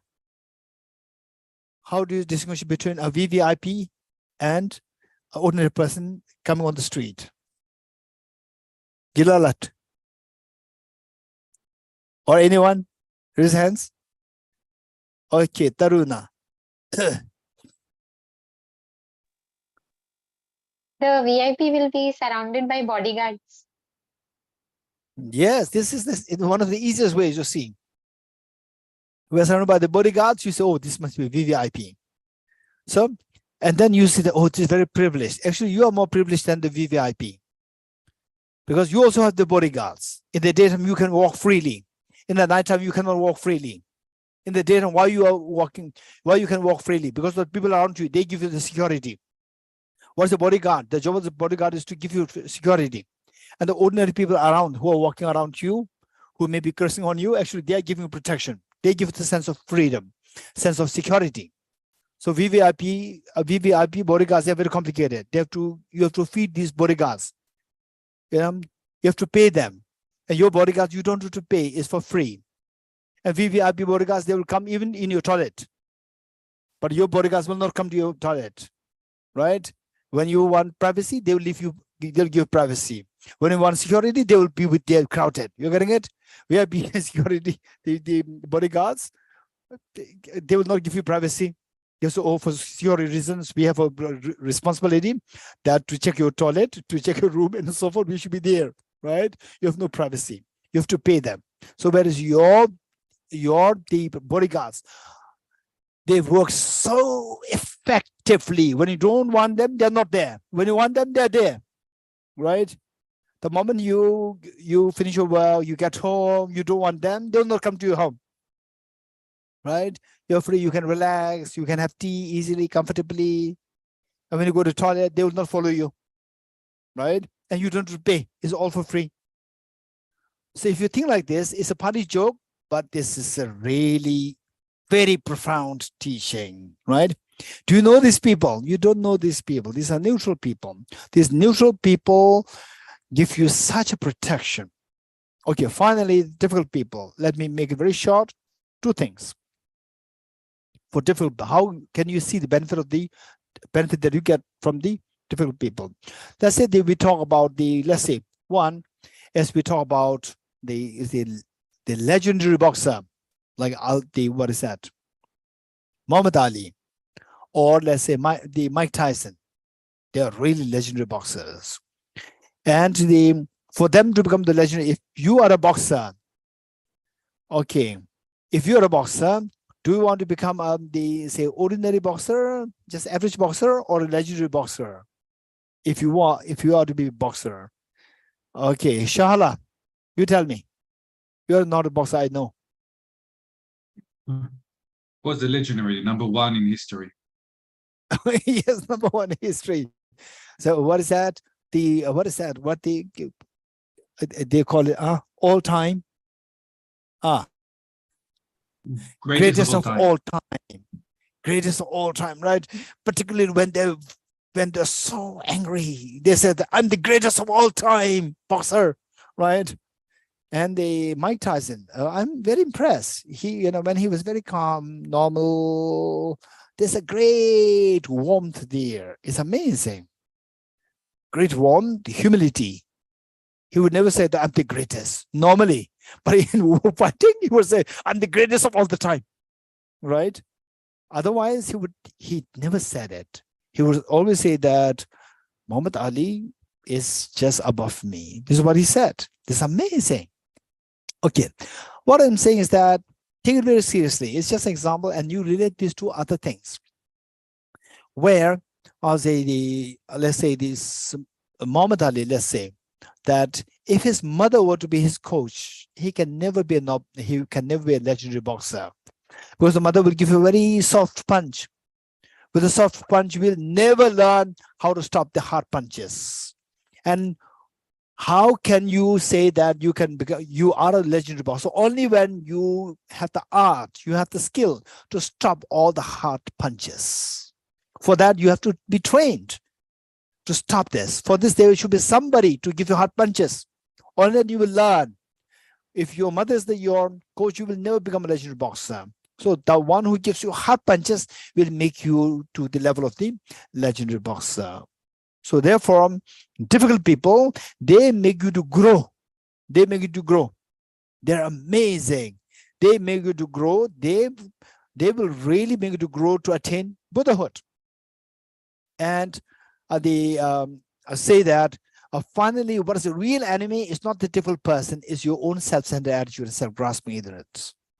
And they say your near and dear ones, your mother, when you come to this class, oh yeah, Bodhicitta is so beautiful. You go there to your mom, and then your mother tells you, my son, my daughter, you have a cup of tea. And you say, Mom, you please sit down. So what do you like to have? Your mother is shocked. Usually this is never what she does. This is never what he does. Today is very different. He's offering me tea, right? And then the mother's so happy. And you say, yeah, Bodhicitta is so beautiful. I know, I can see that from you. One day there's a change there in you. That's amazing, right? So, and then you think that, yes, I'm a Bodhisattva now, right? But which means that your mother could not identify the subtler self-centered attitude within you. You have transformed. But then suddenly your neighbor comes and said that you have thrown garbage next to my door. And you said, no, I did not throw. I just came now. And no, you came and the garbage came. And then no, I did not do it. And, yes, you did it. I'll sue you, right? And they say, okay, right? Now, enough is enough, right? When you say enough is enough, with compassion, you will never say this. The anger arose. Anger means self-centered attitude is there. So, in fact, your neighbor is able to identify that you still have the self-centered attitude. Without getting rid of this, you cannot have the infinite happiness. So who can help you to get the infinite happiness? This is the greatest. This is the one who gives us the maximum benefit. What is the maximum benefit? To become, to experience infinite happiness, eternal happiness. That is a maximum benefit. And who can give you that is your enemies. By helping you identify your subtle self-centered attitude, which steals your infinite happiness. So the difficult people, they are the ones who give you the maximum benefit. Because that they give you the maximum benefit, you feel it, your mind feels closest towards them. Your mind feels closest towards them. This is known as the feeling of, you feel the greatest affection towards these beings, towards different beings. So with this, you see that now your mind feels close towards your near and dear ones, neutral beings, and the difficult people. Okay, this is known as the infinite, special recollection of the kindness of others, because that you can remember the kindness of your near and dear ones. This is not special because everybody does it. What is special? Special is something which everybody cannot do. Only few people can do that. And you are doing something which ordinary people, other people cannot do. That you're able to see the benefit. You are able to render your affection towards the near and dear ones, towards the neutral beings, and the difficult people. So this is something so special. This is known as the special recollection of the kindness of others. So when you see that, your mind invariably, your mind, without being stopped, your mind flows so freely towards all the beings, near and dear ones, neutral beings, and difficult people. So next is altruism. So in between the special recollection of the kindness of others and the altruism, in between, you can think of the compassion. That these beings to whom my compassion flows freely, or love flows freely, they are suffering. May they be freed. And those beings to whom my love and affection flows so freely, they are deprived of happiness. May they have happiness. And who's going to do that? I will do that. Altruism. I will take the responsibility that all beings are free from suffering, and I'll take the responsibility that all beings are endowed with happiness. This is altruism. With this, the next question is, how are you going to do that? How are you going to do that? This is best to be done by attaining a state, attaining the full awakening, where you are endowed with three perfect qualities: perfect love, perfect knowledge, and perfect power. Only when endowed with these three perfect qualities, you are in a position to benefit all the beings. Perfect love, perfect knowledge, and perfect power. So why these three qualities? Why not many other qualities? Yes, once you become a Buddha, you are endowed with infinite perfect quality, infinite number of perfect qualities. But out of these, we can summarize them into these three to benefit the maximum benefit for the beings. Why three? This question. The first one, this is very important. We have to be convinced of this. The first one, that's the knowledge. Say that you are a little girl or a little boy, and your father one day tells you that You study well, I'm always there to help you. And then your one time is your science exam approaching within a week's time. And then you remember what your father said. You went to your father, Dad, please teach me science because my exam is approaching in a week's time. And the dad says that I'm very sorry, I always failed in science when I was in school. Dad could not help you. Why he could not help you? Because he's lacking knowledge. So if you are to benefit the beings, you must have a thorough knowledge, perfection knowledge, number one. And your father says, by my daughter, you don't worry, my son, don't worry. Go to our neighbor, and he's a renowned physicist, world-renowned scientist. You go there, he'll help you. You go there and ask help. And the physicist said that, okay, Shahala, what is the money in Hebrew, the Israeli money? Shekel. Shekel. Okay, let's say that he said that 5,000 shekels per hour. 5,000. I am a Nobel laureate in physics, right? So 5,000 shekels in 1 hour. Benla, can you pay 5,000 shekels in an hour? That's a bit much, Geshe. Too much. No. So you go there to your dad and tell him 5,000 shekels per hour. They said, oh, that's too much. Even the professor in science cannot help you. Why? He does not have the knowledge? No, he has knowledge. Why he could not help you? Why he cannot help you? Anyone? Anyone? Why he cannot help you? Yes, Shala. Because he does not have the resources, the power to help. No, he's not poor. He's not poor. Right? He cannot help you. Why? Anyone? Rimbila? Huh? Rimbila? Same Kishla, that he doesn't have power or resources to do that. He has power, of course. He has power. Okay, let's Adriana. He doesn't want to give it away for free. He wants so much He money. doesn't want to give it for free. He doesn't want to give it for free. That's true. You know, he can do Adriana it, put it but nicely. he doesn't want to. Yes, he doesn't want to because he's not getting anything in return, right? And your mother will not say, right? Your father will not say 5,000 shekels an hour. Why you found the lady over there on the sofa? Why the father doesn't ask for the 5,000 shekels? Why the professor asking for shekels? Tell me, the lady on the sofa. I cannot read your name. Your name written in Hebrew. The lady with the pink t-shirt.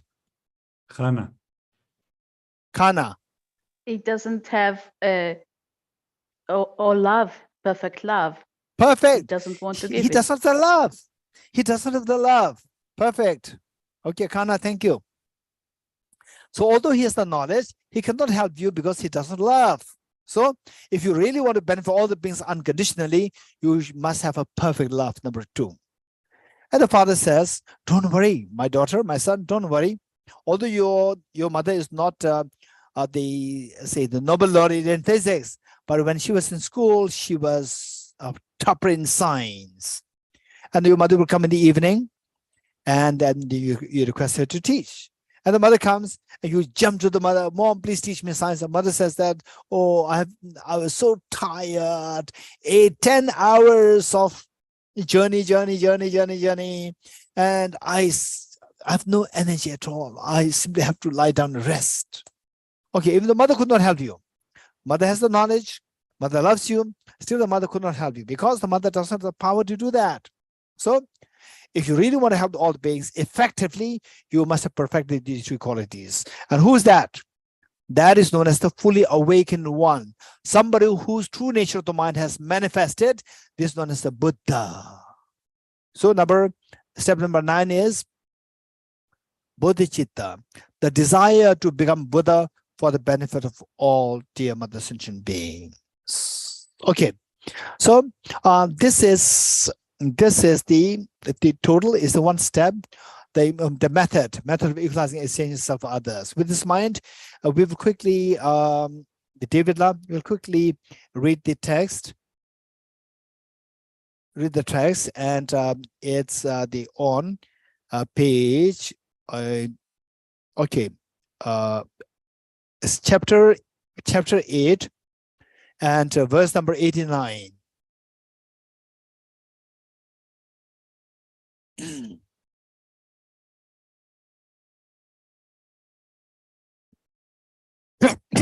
Oh, sorry. Okay. Chapter 8, verse number 89 of Guided Bodhisattva's Way of Life by Bodhisattva Shantideva. It reads, okay, I'll just slowly read this, and it is pretty self-explanatory. So all these steps which we studied, which we learn now, all these 9 steps, they're all somehow explained here. Not one of the other.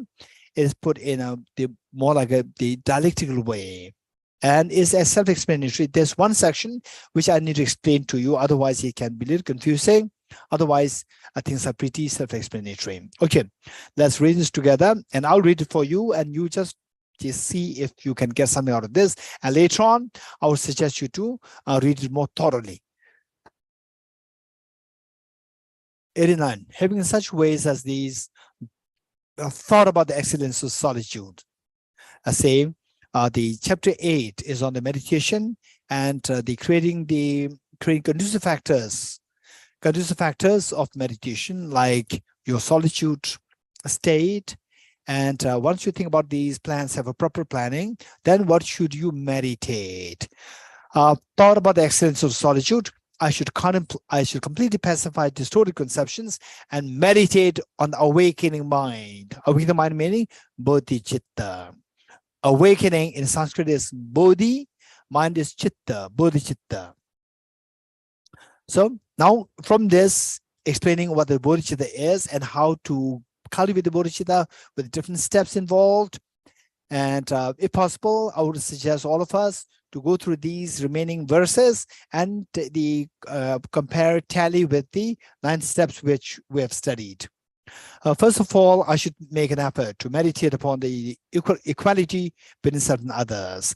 I should protect all beings as I do myself, because we are all equally wanting pleasure and not wanting pain, the first step. Although there are many different parts and aspects, such as the hands, as body that is to be protected, they're one. So you have many parts, like your hands, the heart, lungs, limbs, and so forth. And we see that they're all mine. We cherish all of these. We treat them as just the parts of the same unit. Although there are many different parts and aspects, such as hands, as a body, it is to be protected. They are one. Likewise, all the different sentient beings in the pleasure and pain have a wish to be happy that is the same as mine. So I should I protect all the parts of my body. I should protect all the sentient beings, seeing that we share one thing in common, that we all want happiness. We don't want suffering. Just as all these parts of my body, they share one thing in common. They're all the parts of my body. 92. The suffering that I experience does not cause any harm to others, but the suffering is mine because of my conceiving as myself as I, thereby it becomes unbearable. So the opponent says that, but why should I take care about others? Because my suffering is my suffering. Other suffering, their suffering. Why should I be bothered by other suffering? As long as I get care of myself, why should I be bothered? This is our natural tendency. So 93. Likewise, the misery of others does not befall me. Others' miseries, I'm not experiencing them. They are, nevertheless, by conceiving of others as I, their suffering becomes mine. Now, the Bodhisattva Shantideva, this is like a revolutionary idea, very different from how the ordinary people can even conceive. So what it says that they say, it's my problem, so I have to take care of them. So likewise, others' problems, I can conceive the others as I. When I conceive the others as I, then others' problems become my problem. Then I start to take care of others' problems. But how is this possible? The 94. Hence, I should dispel the misery of others because it is suffering just like my own, and I should benefit others because they are sentient beings just like myself. When both myself and others, 95, when both myself and others are similar in that we wish to be happy, what is so special about me? Now look, the equalizing self and others in more detail. Say my problem, myself and others, we're all just equal in wanting happiness. So why should I treat myself as so special? You treat yourself, I am more important than others. So equalizing. The 96. And when both myself and others are similar in that we do not wish to suffer, what is so special about me? Why do I protect myself and not others? So equalizing self and others. 97. But why should I protect them if their suffering doesn't cause me any harm? This is the opponent's view, or our view. Then why protect myself against future suffering? So for some say, why should you worry about the future suffering? You are not having the suffering now, right? But you are worrying now about the future. Why? So it's not, you are not suffering that going through now, you are not suffering to others. So therefore you say, why should I be worried about other suffering? So Bodhisattva Shanti was, then why should you worry about your future suffering? Because they are not what you're experiencing now. 97. But why should I protect them in their suffering does not cause me any harm? Then why protect myself against future suffering if it causes me no harm now?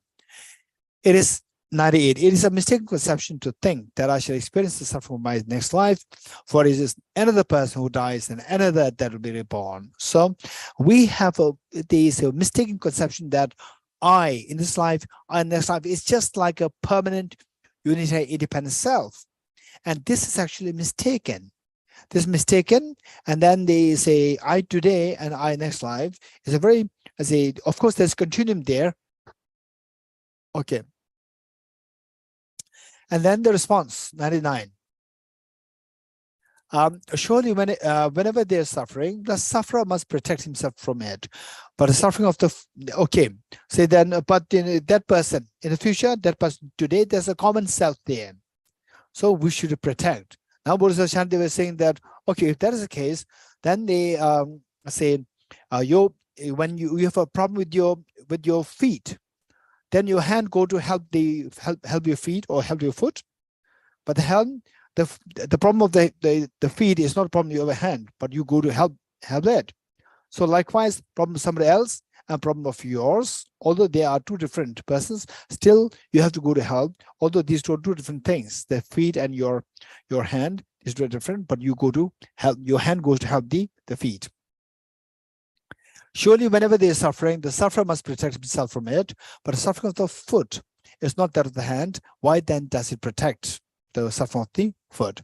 Although this may not be justified, it is done because of grasping. Finally, okay, so now no debate-wise, it does not help. This is opponents are saying that finally I have a sense of I. So that makes me to be concerned with myself, and you are you, I have nothing to do with you. So Bodhisattva Shanti was saying that this sense of I, besides these 5 aggregates, sense of I is something so distinct that is misconception.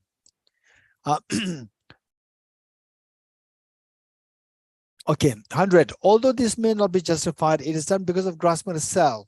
So there's self-grasping there. But surely, whatever is not justified for myself, others, which is not reasonable, which is not logical, should at all costs be rejected. For example, say such things as continuum and aggregation. For example, like, or say aggregation or the collection. Continuum, like, okay, me when in the past, me now, me in the future. So there's a continuum there. So even this continuum is the creation of the misconception and the aggregation collection. What is a flower? Flower is a collection of the atoms. So there's a collection there. Even the collection of the atoms is also like an illusion. Such things as continuum and aggregation are false in the same way as a rosary and an army. Let's say that a rosary with the beads, let's say the 100 beads there, you see as a rosary. This is illusion. It's just like 100 beads put them together. And the army means the collection of the soldiers. There's no real owner of suffering. Therefore, who has control over it? So this, just think of this. For example, you identify yourself male, you identify yourself female, you identify yourself as third gender, whatever they say gender you assign yourself with. okay, just let us quickly think of ourselves as I'm made of billions of atoms. Okay, first let's say I'm made of, say, the heart, lungs, liver, skin, the bones, blood, and so forth. Even each of these are made of cells. Cells are made of atoms. Just think of that. Now you see billions of atoms. Go in that domain on the level of the atoms. Where is a girl? Where is the man? Where is the women? Where is the third gender? Where is it? Nothing. It makes no sense. It's just a deception that our mind creates, and on this basis we function as okay. Sure. Surely. Okay, and so we see that on that basis we see this is just the illusion. Such things as continuum and an aggregation are false in the same way as rosary and army. There's no real owner of suffering, therefore who has control over it. Being no inherent owner of suffering, so this is about the emptiness, constant emptiness, and to the constant emptiness greatly help us in is enhancing your bodhicitta. And bodhicitta can likewise enhance or make your the emptiness experience more rigorous. Being no inherent owner or suffering, there can be no distinction at all between that of myself and others. Thus I shall dispel it because it hurts. Why am I so certain that I shouldn't eliminate the suffering of others? Okay, I think we'll stop here. And there's one section we will go down. There's one section that I should give a little bit of a quick explanation. Let me see where it is.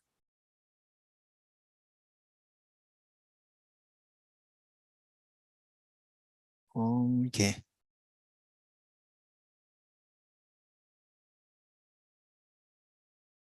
Okay, if you go to verse number 140.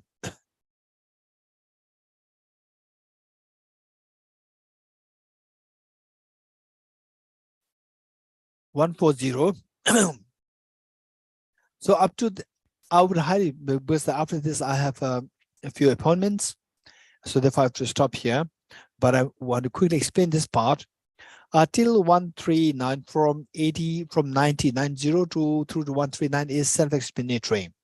And how, but it doesn't mean it's easy, you don't have to read it. Please read them.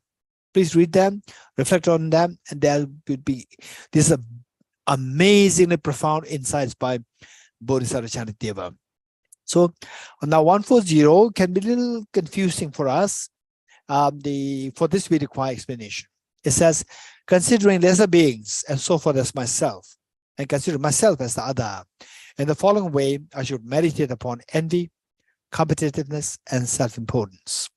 Okay, this is amazing, powerful practice.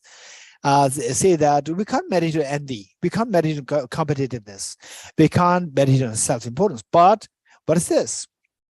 Bodhisattva Chaniteva is they teaching us same envy, meaning that you are, you look at somebody who is better off than you in terms of knowledge, in terms of wealth, in terms of physical, whatever situation, you see the other person is better than you, superior to you, and then you are envious, number one. Number two, competitiveness. With the equals, you compete.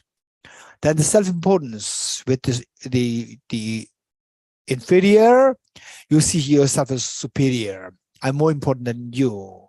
So let's say we are to discard these three. We are to abandon these three the wrong attitudes. But the Bodhisattva Chaniteva taught a very beautiful practice. What is that? It says that, say, there are two ways of doing it. One, that say this is you, the conventional you, and this is other sentient beings. My right hand is the other sentient beings. Okay, let's say my right hand is you, and left hand is all the other sentient beings. Let's say. Then now in your mind, you swap. You swap. Okay, when you say I, you think of the other sentient beings as I. And when you say you put yourself there. And usually you are being, say, you have the sense of envy towards who are better than you. So now these people are you, and you practice, okay, Dorji. Let's say Dorji, okay, you are inferior to me. You're getting it? So which means that if somebody says you're inferior to me, what do you think? You feel so sad. Somebody who's competitive, you'll say, I will compete with you, you'll be very unhappy. Somebody who's inferior to you, you say that you are nothing. You think that you're very arrogant. You feel so unhappy. So now you put yourself in others and let others challenge you by saying that you are inferior to me. I will compete with you. There's nothing great in you. So this is how you practice, by swapping the two. And then let's say that when if somebody tells you that you are inferior to me, right? What do you feel? You feel so offended. Why do you feel offended? Because of your self-centered attitude. So this is actually combating your self-centered attitude. So this is how you swap your position and let others in the form of discuss with you compete with you in the form of others, right? And saying that you're inferior to me. And then what happens? Your ego is crushed. Your self-centered attitude is combated. So likewise, competitiveness, self-importance. So this is, whereas if you say that you are inferior, then your ego arises. But you let others say that you are inferior to me, then your ego is hurt. Your ego is hurt, and then when you are doing it is okay, and then your ego is hurt, but you will not feel angry. But somebody does it to you, you'll feel angry. You're getting it? Okay. So this is what is the meditation on the envy, competitiveness, and self-importance, saying that make others feel envy of you. Imagine that you are others. Let others compete with you. Imagine that you are others and competing with you. And then what happens to your, what we said before, say the difficult people, they make you to grow. They make you to grow by helping you identify your subtle self-centered attitude. So likewise, with these practices, envy of, say, other beings in the form of you, and you in the form of others, and you practice envy, competence, selflessness, the self-importance. Okay, we'll stop here, and then we will do one thing, that David, we will go to the Blaze, the Tibetan's book, and from there, I think on page 50. On page 50, there is the 3 verses there. We'll recite the 3 verses as a Bodhicitta commitment after this 2-day teaching.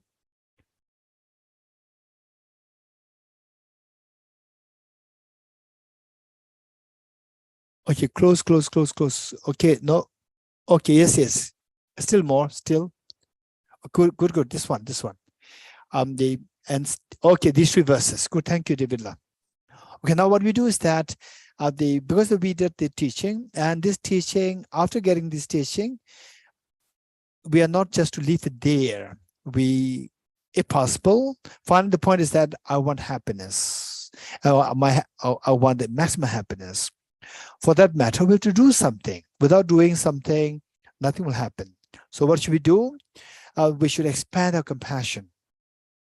How to expand compassion? By practicing these 2 methods accompanied by the sense of commitment. So these are the 3 verses to help us to build a commitment within us on a daily basis. If you can do it on a daily basis, gradually your compassion will grow and you can feel the benefit. And if you cannot do that, then that's it. Okay, so wholeheartedly, let us visualize Buddha Shakyamuni, His Holiness the Dalai Lama, and all the Buddhas and Bodhisattvas in the space in front of us as so loving, caring, embracing, who actually practiced them for so long time, and now they have the experience of the ripening of the benefit of the infinite happiness for themselves, and while feeling incredibly unconditional love towards all the beings. And also visualize your 2 parents, your children, and all your family members, and all the dear mother sentient beings living on the side, the human beings, animals, insects, hungry ghosts, hell beings,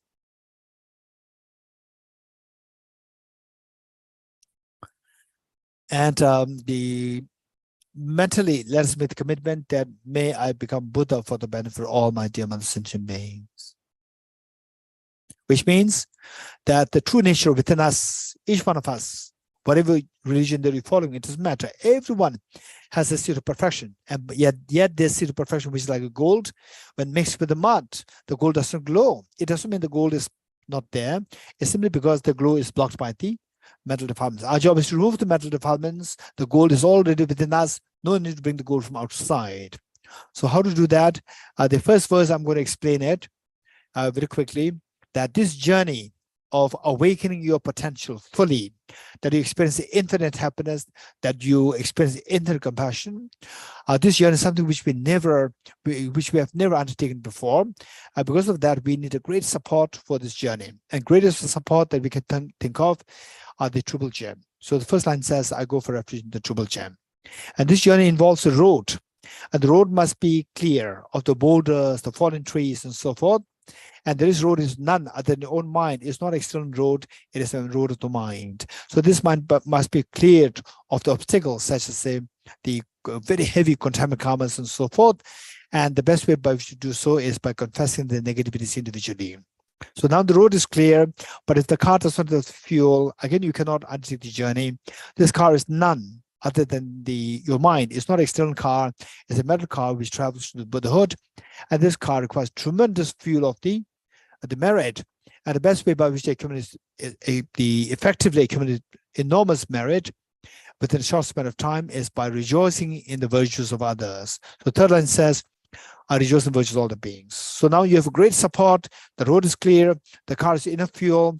What kind of journey am I going to undertake? I'm going to undertake a journey of Buddhahood to become enlightened fully to benefit all the demonstration beings. The fourth line says, I hold the precious Buddha in my heart. Okay, let's say this 3 times together, wholeheartedly. And imagine all beings are joining you. I go for refuge to the Triple Gem. I confess the negativities individually. I rejoice in the virtues of all the beings. I hold the precious Buddha in my heart. I go for refuge to the Triple Gem. I confess the negativities individually. I rejoice in the virtues of all the beings. I hold the precious Buddha in my heart. I go for refuge to the Triple Gem. I confess the negativities individually. I rejoice in the virtues of all the beings. I hold the precious Buddha in my heart. The next 2 lines is about, you said that I'm going to become Buddha for the benefit of sentient beings. How are you going to become Buddha? Is in the world, did they ever happen somebody who becomes such an enlightened being to guide all the beings towards ultimate happiness? Yes, there was one. In the history of humanity, 2,500 years ago, there was one prince by the name Prince Siddhartha, and he succeeded in his journey. How did he succeed? By following the two factors. One factor is that he generated a very strong desire to become Buddha, that's Bodhicitta. Number 2, to materialize this aspiration, he engaged in the Bodhisattva practices such as 6 perfections and 4 perfections, making 10 perfections. Generosity, ethical discipline, patience, enthusiasm, meditative concentration, wisdom, then the skillfulness, aspiration prayer, the and the power and the primordial wisdom. Okay, so by engaging these 10 perfections, he succeeded in becoming the guide of all for all the demonstration beings to be taken to the fearlessness and the infinite happiness. And this is how he succeeded. And if this is the case, I will also follow his footsteps by generating a very strong wish to become enlightened, and then to engage in the 6 perfections, 10 perfections, to actually accomplish the aspiration. Okay, we'll say this 3 times together, the 2 verses. Gurus, Buddhas, and Bodhisattvas, please be here to me. Just as the previous Buddhas have generated the mind of Bodhicitta, just as they successfully dwell in the Bodhisattva practices, likewise for the benefit of all sentient beings, I will generate the mind of Bodhicitta, and I shall too successfully train the Bodhisattva practices. Gurus, Buddhas, and Bodhisattvas, please be here to me. Just as the previous Buddhas have generated the mind of Bodhicitta, just as they successfully dwell in the Bodhisattva practices, likewise for the benefit of all sentient beings, I will generate the mind of Bodhicitta, and I shall too successfully train the Bodhisattva practices. Gurus, Buddhas, and Bodhisattvas, please be here to me. Just as previous Buddhas have generated the mind of Bodhicitta, and just as a successful dwell in the Bodhisattva practices, likewise for the benefit of all sentient beings, I will generate the mind of Bodhicitta, and I shall have two successful train the Bodhisattva practices. Okay, thank you. Thank you all the members of the Dharma Friends of Israel, the Benla for communicating with us and you bearing the tension of me not being able to come, and David La for convening this program, and Shahara behind the big rock to support Benla and the David La, and all others like Devrala, Gilala, and all others who are there. And then, of course, a great inspiration. Seems like Geshe Pinzola is this sake. Let's pray for his let's pray for his the stable recovery. Let's pray for him, and also Venerable Karma Suntu Yakira, and then Venerable there's another nun there. Okay, and okay, yeah. So thank you all of you, and finally you, myself, all of us. And to what extent we succeed, our happiness is to what extent we can practice this unconditional love towards all the beings. See how much we can practice. Let's try our best to try to practice them on a daily basis. Okay, thank you. Thank you very much, Geshe-la. I would like to join you. Let us do the end declaration prayer. End declaration prayer, David La. Sure. And Ben, I will read. Thank you so much, Geshe-la, for the precious teaching. Before, yeah, one page up. One more page.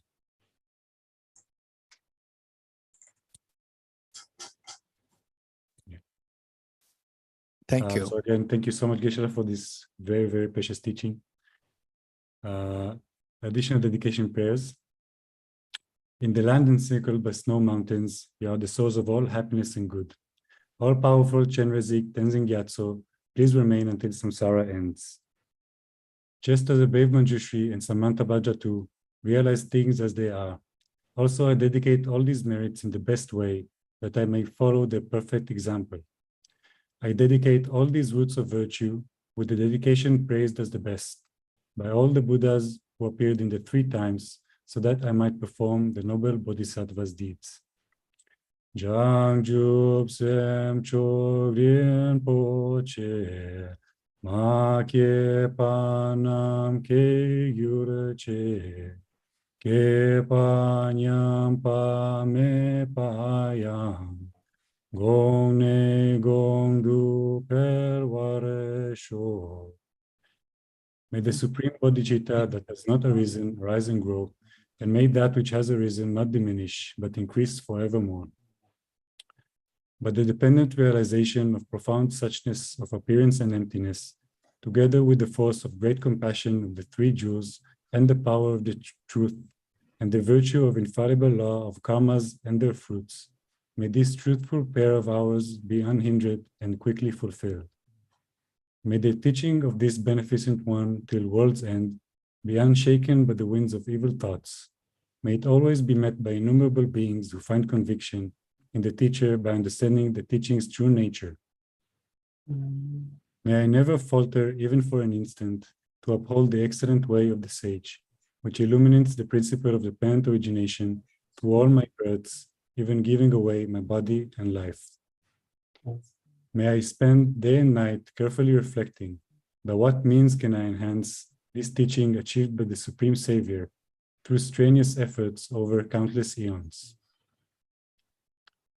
Throughout my future lifetimes, may I always be guided by Arya Manjushri and be able to uphold the Dharma in general and the teachings on dependent origination in particular, even at the cost of my life. In all my lives, never separated from perfect gurus, may I enjoy the magnificent Dharma. By completing the qualities of the stages and paths, may I quickly attain the state of Vajradhara. Tyata Om Gate Gate Aragate Parasamgate Bodhi Swaha Tyata Om Gate Gate Aragate Parasamgate Bodhi Swaha Om Gate Gate Paragate Parasamgate Bodhi Swaha. Thank you very much, Geshe. Thank you, Defy, David. Thank you, everyone, for participating.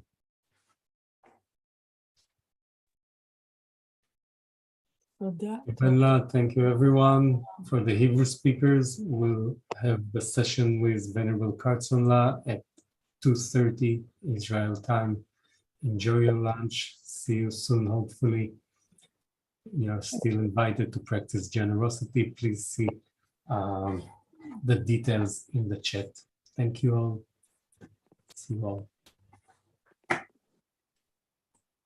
תודה רבה.